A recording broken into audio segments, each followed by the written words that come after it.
Salut les gens, j'espère que vous allez bien. Aujourd'hui, évidemment, nouveau nail art et cette fois-ci c'est pour l'automne. Sans plus tarder, on commence avec le matériel et tu auras besoin d'une base, un vernis blanc, orange, un top coat, de la peinture beige, marron, blanche, marron clair, orange, rouge, verte, un pinceau fin et des bâtonnets. Je commence donc mon nail art comme d'habitude en appliquant ma base pour protéger tous mes ongles.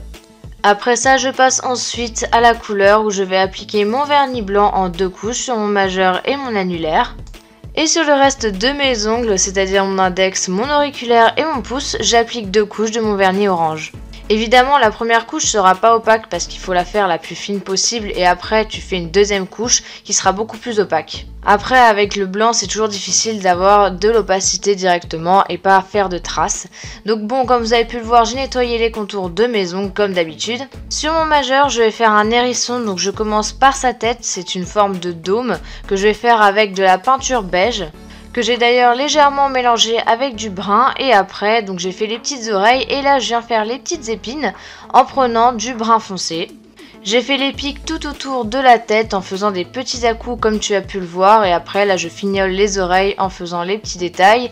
Là je vais faire les contours de mon hérisson, donc pour ça je vais faire apparaître des pattes.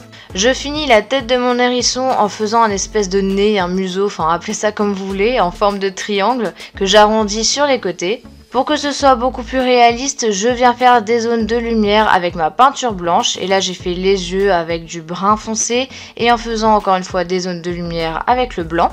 Je fais également la bouche et je fais aussi un petit fond en marbrure en bas. Je passe à l'annulaire, là où je vais faire mon renard. Alors là, j'ai eu quelques petits problèmes lors du tournage, vous m'excuserez, mais il y a quelques étapes qui ne se sont pas faites. Donc bon, bref, je viens faire la tête en forme de rond, je viens faire la queue, enfin, de toute façon, vous voyez les formes, j'ai fait aussi les oreilles. Tout ça, je l'ai fait avec de la peinture orange mélangée avec un peu de brun. Et après, j'ai fait les zones en blanc, donc là, au bout de la queue. Et aussi pour faire les petites joues. Pour encore une fois que ce soit réaliste, j'utilise ma peinture marron pour faire les zones d'ombre. Et après, je fais évidemment le contour de mon renard avec ma peinture marron foncé. Bien sûr, faire le contour d'une forme comme celle-ci, c'est pas facile, donc je te conseille de déborder plutôt là où il y a le fond en blanc. Comme ça, tu peux toujours prendre un bâtonnet avec de l'eau et gratter légèrement et tu verras que ça partira très facilement, à condition évidemment que le fond soit bien sec. Je fais aussi les contours à l'intérieur, mais j'essaye de prendre un brun un peu moins foncé pour éviter de faire des délimitations trop brutes. Et je fais encore une fois les zones de lumière avec ma peinture blanche. Si j'en ai trop mis, je peux toujours mettre du orange. Après, je suis passée au museau, j'ai fait tout simplement un rond. J'ai pris ensuite du blanc et j'ai fait des formes de fleurs et de feuilles. Donc j'ai mis du blanc avant pour bien que ce soit opaque, parce que si je mettais du vert ou du rose direct, ça allait pas du tout ressortir correctement. Pour rappeler un petit peu la nature, j'ai donc réalisé 3 feuilles et une petite rose juste au-dessus de son oreille. Pour faire la rose, j'ai fait des petites vagues avec un rose foncé et après j'ai fait la même chose mais avec un rose plus clair et je les ai disposés un peu aléatoirement et j'ai fait encore une fois des zones de lumière. Après je termine évidemment mon renard avec des yeux, donc là j'ai fait une forme d'amande.